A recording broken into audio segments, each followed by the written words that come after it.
Oil paint is simple. At its most basic, it's just a mixture of oil and pigment.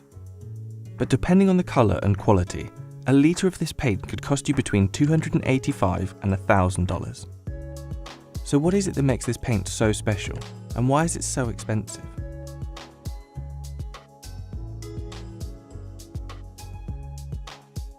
Oil paint has been used for hundreds of years.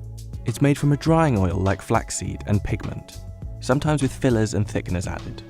When mixed and crushed, these ingredients bind and thicken to form a permanent paint.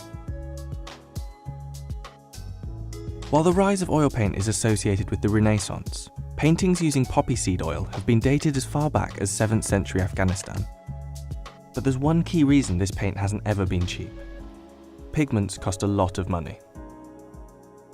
So in a good oil paint, you're going to be looking for high pigment loading and a good quality pigment in that high pigment loading. So it doesn't matter if you have loads of pigment if it's a bad quality pigment. You're looking for light fastness so it doesn't fade, and tests on light fastness that have been going on for generations, in fact, for some pigments. So you're not going to create a masterpiece and then 50 years down the line, it's completely washed out. The highest quality oil paint can be up to 75% pigment. And throughout history, the most sought after pigments have been worth far more than their weight in gold. And that's because they take a lot of work to discover and to make. The favourite imperial colour in Roman times, Tyrian purple, was a bright pigment made from the glands of sea snails, and it could take 12,000 snails to make just 2 grams of the colour. Indian yellow was originally made from the urine of cows fed only on mango leaves, and in the 16th to 19th centuries, mummy brown was actually made with the ground up remains of Egyptian mummies. And while the colour was perfect for some flesh tones, we quickly ran out of mummies to use. Possibly the most valuable though was ultramarine, literally meaning beyond the sea, as it had to be mined in Afghanistan. It was made from lapis lazuli, which in its purest pigment form can still cost up to $30,000 per kilo.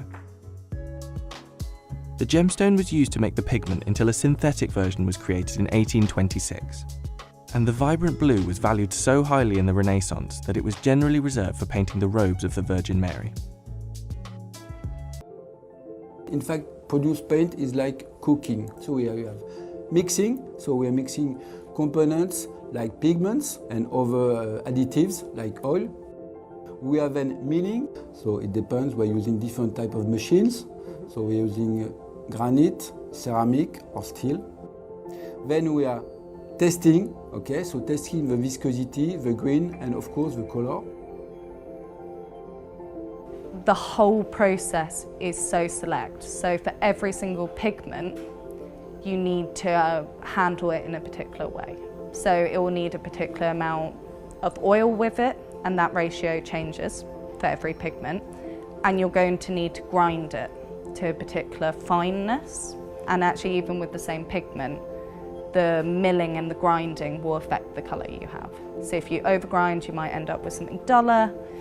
Or with another colour, if you grind it very fine, you might end up with a purple rather than a blue. The research and testing for these colours can take months or even years to get right.